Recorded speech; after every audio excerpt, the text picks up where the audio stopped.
Hello, hello. Welcome to English Mastery Podcast. I'm so excited you're here today. My name is Sarah, and joining me as always is my amazing co-host Tom. Before we start, I want you to close your eyes for just a second. Well, if you're driving, keep them open. But everyone else, close your eyes. Now think about something you really, really want. Not something small like a cup of coffee. I mean something big. Something that makes your heart beat faster when you imagine it. Maybe it's living in another country. Maybe it's starting your own business. Maybe it's becoming fluent in English. Maybe it's writing a book, learning to play guitar, or completely changing your career. Whatever it is, hold that image in your mind. Can you see it? Can you feel it? Good. Now open your eyes. That thing you just imagined? That's not just a fantasy. That's a dream. And today, for the next 50 minutes, we're going to talk about how to make that dream real. Not someday. Not in some perfect future when everything is easy. But now. In your real life, with your real challenges, with your real schedule. We're going to talk about the difference between dreams and goals, how to overcome fear, how to stay motivated when progress feels impossible, and how to deal with setbacks without giving up. This is going to be honest, practical, and hopefully really inspiring. So whether you're walking, working out, cooking dinner, or just sitting with a cup of tea, get comfortable. This is a long episode, but I promise it's worth it. Tom, are you ready to dive into this? Absolutely, Sarah. I'm really excited about this topic. Dreams and goals are something I think about a lot. And I know many of our listeners are working on improving their English because they have a goal. Maybe it's getting a better job, maybe it's traveling, maybe it's connecting with people from other countries. So this conversation is not just about dreams in general. It's also about the journey you're on right now, learning this language. Let's dive in. So, let's start with a simple question. What are your dreams? And I mean real dreams, not just things you say you want but don't really feel. I'm talking about the things that excite you. The things that make you feel alive when you think about them. For me, I've always dreamed about writing a book.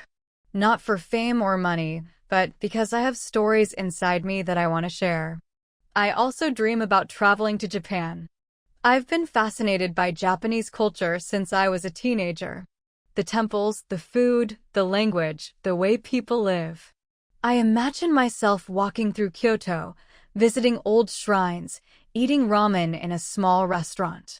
That's a dream that feels real to me. But for a long time, these dreams just stayed in my head. I thought about them, but I didn't do anything about them. And I think that's really common. We all have dreams, but we don't always take action. Why is that? I think it's because dreams feel big and scary. They feel impossible. So we keep them as fantasies instead of turning them into plans. I completely relate to that, Sarah. I have dreams too. One of my biggest dreams is to start my own business. I've worked for other people my whole life, and while that's fine, I always feel like I'm building someone else's vision, not my own. I want to create something that's mine, something that reflects my values and my ideas. I don't even know exactly what kind of business yet. Maybe something related to education, maybe something creative, but the dream is about independence and freedom.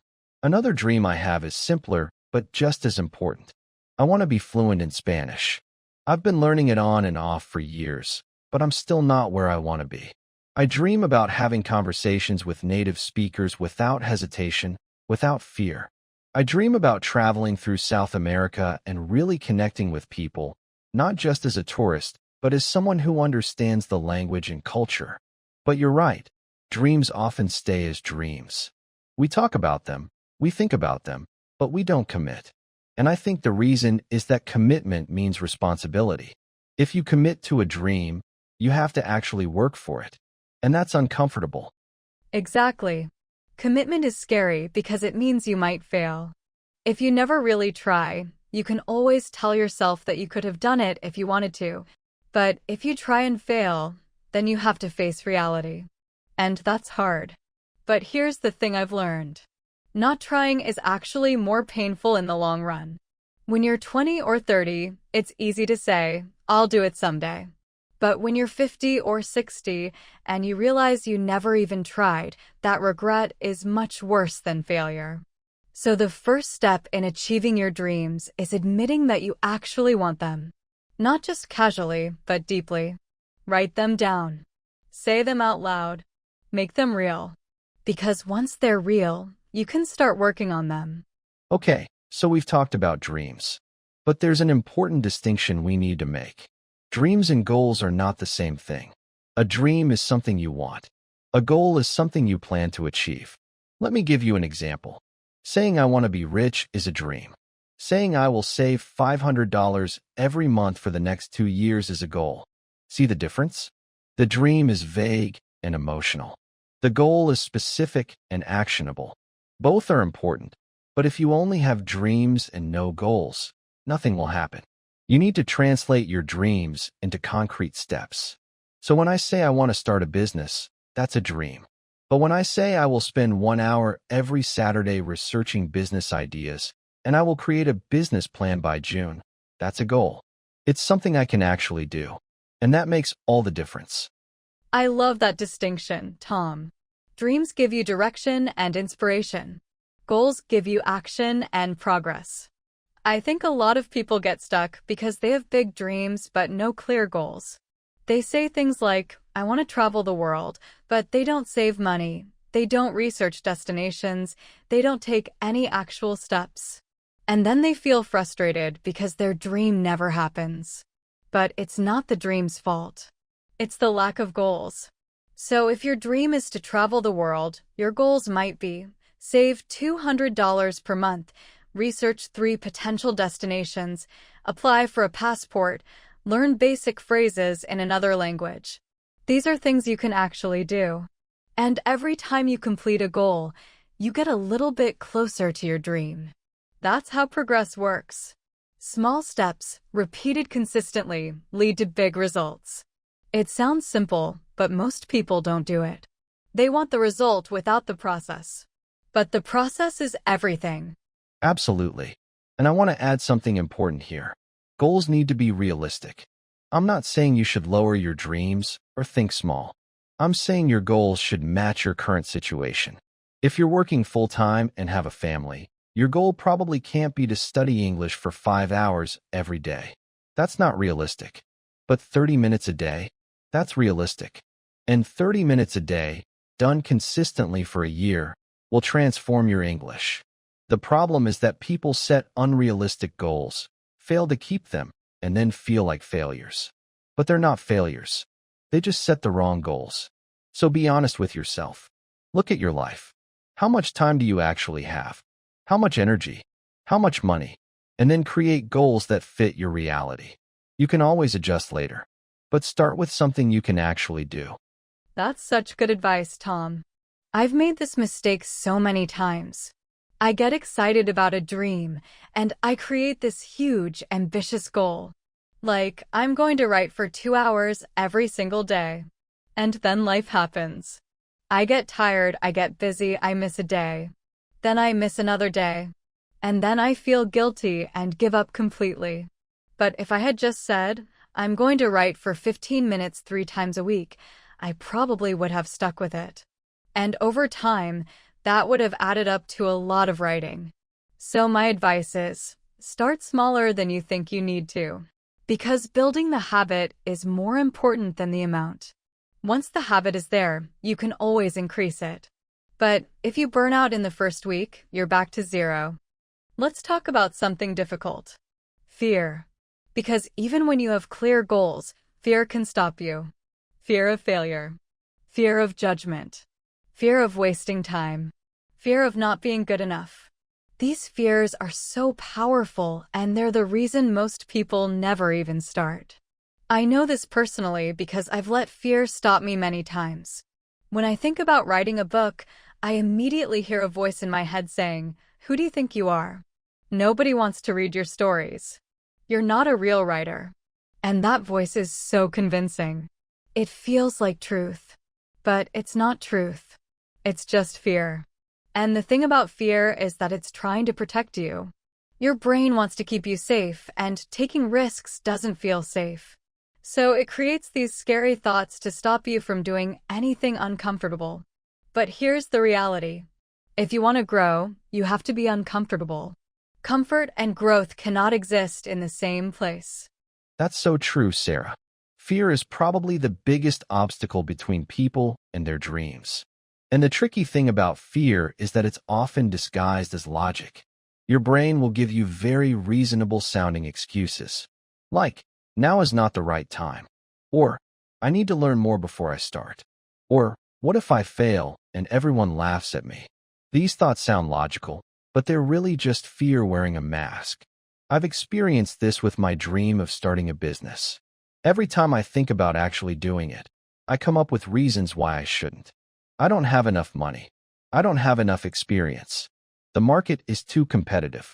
And all of those things might be true, but they're also excuses.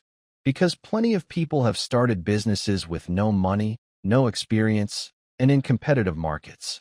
So the real question is not whether it's hard. Of course it's hard. The real question is, am I willing to be uncomfortable and do it anyway? Exactly. And I think the way to overcome fear is not to wait for it to go away. Because it won't. Fear will always be there. The way to overcome it is to act despite the fear. I love this quote. Courage is not the absence of fear, it's action in the presence of fear. You don't need to feel confident to start. You just need to start. And here's what I've noticed. When you take action, even small action, the fear gets a little bit smaller. Not completely gone, but smaller. Because you prove to yourself that you can do it. Let me give you an example. I was terrified of public speaking. The idea of standing in front of people and talking made me feel sick. But I had an opportunity to give a presentation at work, and I forced myself to do it. I was shaking the whole time, but I did it. And you know what? I didn't die. People didn't laugh at me. It was uncomfortable, but I survived.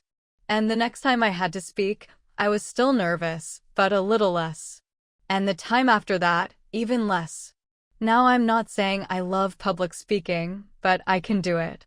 And that only happened because I acted despite my fear. That's a perfect example, Sarah. And I think it's important to add that failure is not the worst thing that can happen. In fact, failure is often the best teacher. Every successful person has failed many times. The difference is they didn't let failure stop them. They learned from it and kept going. When I think about learning Spanish, I've made so many mistakes. I've said things that don't make sense. I've confused words. I've felt embarrassed. But every mistake taught me something. And now I'm better because of those mistakes. So if you're afraid of failing, remember this. Failure is not the opposite of success. Failure is part of success. You can't get good at something without being bad at it first. That's just how learning works. And if you're not willing to be bad at something, you'll never be good at it either. I love that, Tom. Failure is part of success. That should be on a poster. And I think another thing that helps with fear is surrounding yourself with supportive people. If you're trying to achieve a goal and everyone around you is negative or discouraging, it's going to be so much harder. But if you have even one person who believes in you and encourages you, that makes a huge difference. So choose your circle carefully. Spend time with people who inspire you, who support your dreams, who challenge you to grow. And distance yourself from people who drain your energy or make you feel small. You don't have to cut them out of your life completely, but protect your mental space. Your dreams are precious. Don't let other people's doubts become your doubts. Let's talk about motivation. Because even if you overcome fear and start working on your goals, there's another challenge. Staying motivated when progress is slow. This is something I struggle with all the time. I start something with a lot of energy and excitement. I work hard for a few weeks, but then I don't see big results, and I start to lose motivation. I think, what's the point? I'm working so hard and nothing is changing. And that's when most people quit, right when they're actually getting close to a breakthrough. But they can't see it yet, so they give up. And I think the reason this happens is because we have unrealistic expectations about how fast progress should be. We see people on social media who seem to achieve things overnight, and we think that's normal. But it's not. Real progress is slow. It's invisible for a long time. And then suddenly, it becomes visible all at once. That's such an important point, Tom. Progress is not linear. It doesn't happen in a straight line. You work and work and work, and it feels like nothing is happening. But actually, things are happening under the surface. You're building skills, you're building knowledge, you're building discipline. And then one day, it all clicks. Suddenly you can do something you couldn't do before. Suddenly people notice your progress. But that moment didn't happen overnight. It happened because of all the invisible work you did before. I experienced this with learning English. When I first started, I studied every day, but I felt like I wasn't improving. I still couldn't understand movies. I still made mistakes when I spoke. I felt frustrated and stupid. But I kept going. And then one day, I was watching a show in English, and I realized I understood almost everything. I wasn't even thinking about the words. I was just following the story. And I was shocked. When did this happen? But it didn't happen in one day. It happened over months and months of small, invisible progress. And that's how all real growth works. Exactly. And I think one way to stay motivated is to track your progress. Not just the big results, but the small wins. If you're learning a language, keep a journal of new words you learn or conversations you have. If you're trying to get fit, track your workouts, even if you're not seeing physical changes yet. If you're building a business, track the steps you take, the research you do, the people you talk to. Because when you feel like you're not making progress, you can look back and see, actually, I've done a lot. I've come a long way from where I started. That evidence is powerful. It reminds you that you're not stuck. You're moving forward, even if it's slower than you want. I love that idea, Tom. Tracking progress is so underrated. And another thing that helps is celebrating small wins. Don't wait until you achieve the final dream to feel proud. Celebrate the small goals along the way. If your dream is to run a marathon, celebrate when you run your first 5 kilometers. If your dream is to write a book, celebrate when you finish your first chapter. These small celebrations keep you motivated. They remind you that you're capable, that you're making progress, that you're on the right path. And they make the journey more enjoyable. Because the truth is, most of your life is the journey, not the destination. If you're only focused on the end goal, you'll miss all the good stuff happening along the way. That's beautiful, Sarah. Most of your life is the journey, not the destination. I think people forget that. They think, I'll be happy when I achieve this goal. But then they achieve it, and the happiness lasts for a day or a week, and then they're looking for the next thing. So if you can find joy in the process, in the daily work, in the small improvements, then you're happy the whole time, not just at the end. And that's a much better way to live. It's also more sustainable. Because if you hate the process, you'll eventually quit. But if you enjoy the process, you can keep going forever. Now, let's be realistic. No matter how motivated you are, no matter how clear your goals are, you're going to face setbacks. Life is unpredictable. Things go wrong. You get sick. You lose your job. A family member needs help. Your plans fall apart. And when these things happen, it's easy to think, this is a sign. I should just give up. But setbacks are not signs. They're just part of life. Everyone faces them. The difference between people who achieve their dreams and people who don't is how they respond to setbacks. Do you give up, or do you adjust and keep going? I've had so many setbacks in my life. Times when I thought everything was ruined. But looking back, those setbacks often led to better opportunities. They forced me to change direction, to try something new, to grow in ways I wouldn't have otherwise. So now when something goes wrong, I try to ask myself, what can I learn from this? How can I adapt? Instead of, why is this happening to me? That's such a healthy mindset, Sarah. And I think another important thing is to have flexibility in your goals. Your dream might stay the same, but the path to get there can change. If one approach isn't working, try a different one. If one goal feels impossible right now, adjust it. That's not giving up. That's being smart. I'll give you an example. My dream of starting a business hasn't changed, but my timeline has changed many times. At first, I thought I'd start in 1 year. Then I realized I needed more savings, so I pushed it to 2 years. Then I realized I needed more skills, so I'm focusing on learning right now instead of rushing to start. And that's okay. I'm still moving toward my dream. I'm just being realistic about what I need to do to make it successful. If I had rushed and failed, I might have given up completely. But by adjusting my timeline and my approach, I'm setting myself up for a better chance of success. That's really wise, Tom. And I think it's important to have patience with yourself. We live in a culture that values speed and instant results. But real achievement takes time. It takes years, sometimes decades. And that's normal. That's how it's supposed to be. So if you've been working on a goal for 6 months or a year and you're not where you want to be yet, that doesn't mean you're failing. It means you're in the process. Keep going. Trust the process. And remember, every expert was once a beginner. Every successful person faced obstacles. You're not alone in this struggle. It's part of the journey. One question I hear a lot is, how do I balance my dreams with my daily responsibilities? Because most people can't just drop everything and chase their dreams full time. They have jobs, families, bills to pay. So how do you work toward your dreams while also living your life?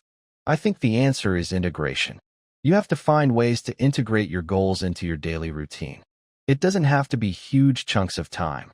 Even 15 or 30 minutes a day can make a difference if you're consistent. The key is making it a non-negotiable part of your day, like brushing your teeth or eating breakfast. For example, if your goal is to improve your English, maybe you listen to a podcast during your commute, or you read for 10 minutes before bed, or you practice speaking while you cook dinner. These small moments add up, and they don't require you to sacrifice your whole life. Exactly, Tom. And I think it's also important to communicate with the people in your life about your goals. If you have a partner or family, let them know what you're working on and why it's important to you. Ask for their support. Maybe they can help by giving you some quiet time to work or by encouraging you when you feel discouraged. Most people want to support the people they love, but they can't if they don't know what you need. So be open. Share your dreams. And also, be willing to support their dreams too. It's a two-way street. When everyone in your life is supporting each other's growth, it creates a really positive environment. That's great advice, Sarah. And I'll add one more thing. Don't feel guilty for taking time for yourself and your goals. A lot of people, especially parents or people in demanding jobs, feel selfish for spending time on their own dreams. But taking care of yourself and working toward your goals doesn't make you selfish. It makes you a better person. When you're growing and learning and working towards something meaningful, you have more energy, more positivity, more to give to others. So pursuing your dreams is actually good for everyone around you, not just you. We're coming to the end of this episode, and I want to leave you with a few final thoughts. First, your dreams matter. They're not silly or impossible or selfish. They're part of who you are, and you deserve to pursue them. Second, start small, but start today. You don't need to have everything figured out. You just need to take one small step. And third, be patient and kind to yourself. This is a long journey, and there will be hard days. But you're capable of more than you think. Keep going. I'll add to that, Sarah. Remember that progress is not always visible, but it's always happening if you're putting in the work. Trust the process. Celebrate the small wins. Learn from the setbacks. And surround yourself with people who lift you up. Your dreams are possible. Not easy, but possible. And that's what makes them worth pursuing. Thank you so much for listening to this episode. If you stayed with us for the full 50 minutes, that's amazing. That shows dedication, and that's exactly the quality you need to achieve your dreams. We hope this conversation gave you some clarity, some motivation, and some practical ideas. Remember, learning English is also a dream and a goal. And every minute you spend listening, reading, or practicing is a step toward that goal. So keep going. You're doing great. If you want more episodes like this, let us know. And if you have questions or topics you want us to discuss, we'd love to hear from you. Until next time, keep dreaming, keep working, and keep believing in yourself. See you in the next episode.